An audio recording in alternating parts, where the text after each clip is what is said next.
Hello, welcome back, everybody. Today we are still going to continue on the all time records for each franchise up to the finish of the 2022 regular season. As per normal alphabetical rules, next we are on to the Buffalo Sabres. Um, I found the Buffalo Sabres were a bit interesting with the stats I found because for the last 10 years, they really have not been that great of a team. They are on a historic playoff miss skid. I think it's a record of 11 seasons now. So that being said, when I found some stats in there that didn't match up to the narrative that I've gotten so used to with them for the last however long, um, it just kind of scratched my head because I forgot that there were points where they were pretty good teams. So hopefully they can round back into form. They can find what it is that they need to keep moving forward and start getting towards being in playoff contention. But having a good regular season would go a long way for them. So we do have the all time record up to 2022. So they have played 51 seasons, and of those, they have 29 playoff appearances. So that's a pretty good regular season percentage. Again, they are at a time when expansion was just starting in the NHL. So a lot of teams were making the playoffs. Some of them good, some of them not so good, some of them really not playoff worthy. Um, but that's still, you got to be happy with that. 30 out of 51 seasons, that's pretty good, regardless of whatever asterisk you might be able to put to it. So unfortunately, of all that, on the books, they have zero Stanley Cups. I am very well aware of the 1999 debacle, this, that. I don't have a dog in that fight. I'm not going to comment on that. Um, but yeah, on the books, they do not officially have a Stanley Cup yet. Um, they have 7 retired numbers. They have number 2, number 7, 11, 14, 16, 18, and 39. The most notable number in there for me is number 39, Dominic Hasek. Absolutely no surprise. Probably one of my favorite players to watch as a kid because he was the kind of goaltender that he was arguably one of the best at what he did, and every goaltending coach in that era went, "You see that? Don't do that. Don't do that." So, yeah, he was always his style was always something that made me laugh. Positive records. So they have 21 out of 32 teams that they have a positive record against. Um, so they have a total of 4,027 games played.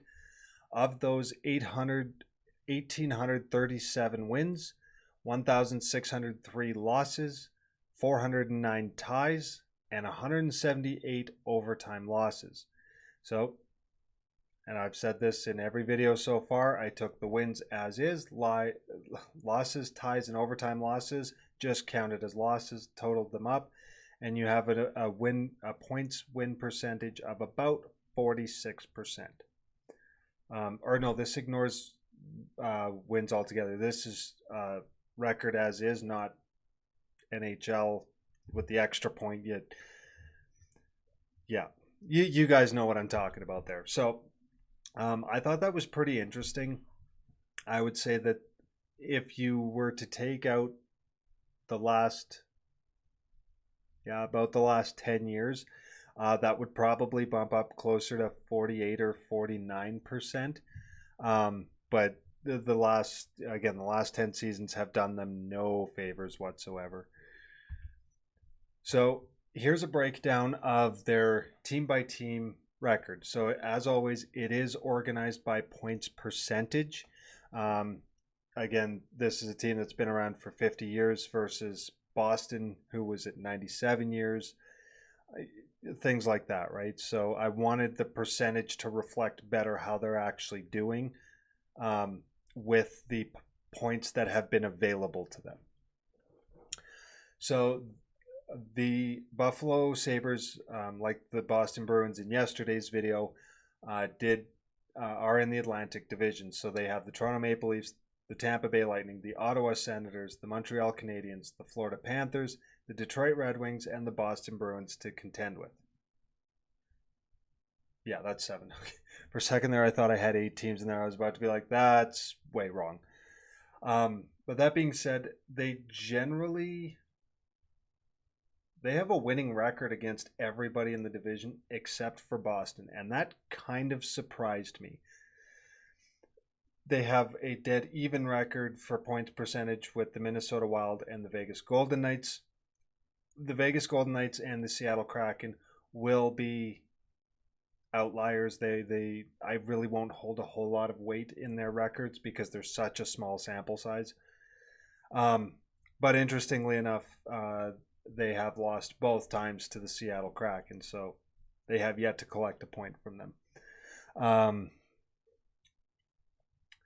As far as everything goes, I actually was not overly surprised with the spread between positive records because they don't really stretch that far. The San Jose Sharks at 6.6 or 667 and Arizona Coyotes at 655 are kind of like way out there, but between Toronto at 604 and Detroit at 0.52, that's not a massive spread, so they stay a little bit above 500 for most teams. And looking at the goals for, goals against, nothing really stood out if I recall correctly. Yeah, not a huge amount of firepower. Yeah, I'm not seeing a whole lot of firepower or negative differentials for teams that they have positive records. I don't qualify Minnesota and Vegas because they're literally break even in this instance. So yeah, they're basically statistically what you expect in these instances. They're scoring more goals than they're allowing for the teams they have positive records. But I would have liked to see what this would have looked like before this this whole debacle era that they've been in lately, and see if these percentages actually go up a significant amount or not. I would expect the divisional ones in the middle, so between Tampa and Detroit, I expect those would have been much higher if I had looked at this, say, even 5 or 6 years ago. Unfortunately, that was not a thing for me at the time. Honestly, for what I know them as a franchise today, with their history, this does honestly look pretty good in my eyes. A team that was at one point very competitive to cover off these losses, right? No real outliers. It does look like largely they like visiting the Calgary Flames, the Arizona Coyotes, and the San Jose Sharks in the Pacific Division. Los Angeles isn't really, I guess you could include them in there. It seems like East teams really like to go in and get their points in the Pacific Division. And it seems that so far they don't have as great success going through the Central. I've always argued that more often than not, the Central Division is a much stronger division than the Pacific. But that's a general thing when you work from east to west. So the Metro, as of recent history, when Crosby and Ovechkin came in and the Metro bumped up, it always seemed to be a stronger division. Then it went the Atlantic, Central, kind of interchangeably, and then the Pacific usually was a weaker division. Just kind of seemed to work that way in my eyes, but I've never actually crunched the numbers and found out if there's a trend that way, which I might do, because this again is interesting to the fact that even though they haven't done well recently, their history seems to have done well enough that they actually appear to be relatively competitive overall. Um, and of course, again, going back to mentioning that era when you had guys like Michael Pekka and Dominic Hasek, they that was a much stronger team, and I think they were a lot better than we remember because of the again this recent history. The Golden Knights kind of surprise me that it's basically a 500 record with them, because the Golden Knights for the first 4 years of their um, time in the NHL, they were so good. So a team like Buffalo in that same time period didn't really seem like a team they should have struggled a whole lot with. But that's why they play the games, and that's one thing I love about hockey is you can throw all the numbers at something that you want, and at the end of the day it may not mean anything in the world. Again, we've seen that with regular season records in recent history, especially, where once the playoffs start, doesn't mean nothing at all. In certain instances, the fact that we're looking at a final with the two teams that we have this year, not really that surprising.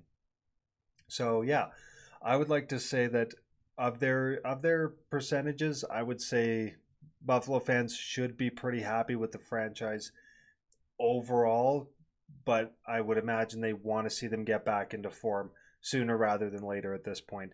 But it's not the doom and gloom history that I expected to find when I started doing this. So I must say, not bad. Um, who knows? Maybe Buffalo can get back to a point where they are improving these numbers. And if I was to go do a comparison, team by team by team, total records, they might actually be reasonably high, which is something I do plan to do. I haven't pointed it out in previous videos yet, but at the end of all of this, after all the teams are done, I'm going to go through and I'm just going to take the overall records and I'm going to stack them all up one by one. Not this team, their entire record, this team, their entire record. Just everybody, and see statistically by wins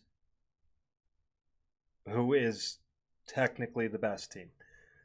And then, of course, it'll create an argument, which will be limitlessly fun. But that being said, still figuring out how to smoothly do all of this for you guys. Again, I don't want to edit them and overproduce them. I do like the more natural feel. But that being said, let me know what you guys think. Did that record kind of surprise you? I know it did me. Or did that seem about right? Did that seem off? Because that's, for a team that we know to be, well, let's face it, they've been a punching bag is the best way to put it. That's a pretty respectable record overall.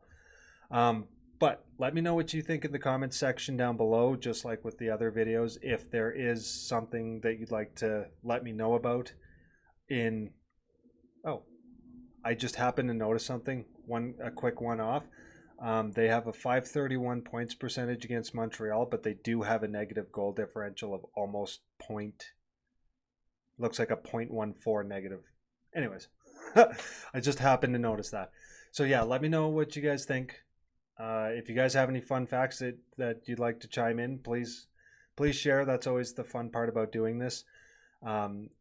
Tomorrow's video, I do believe, should be Calgary.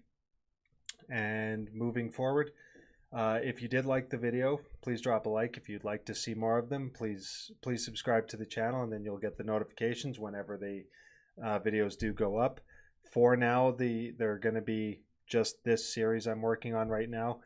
And as I'm able to compile more, I will start adding other videos so I can get 2 or 3 uploads done in a day.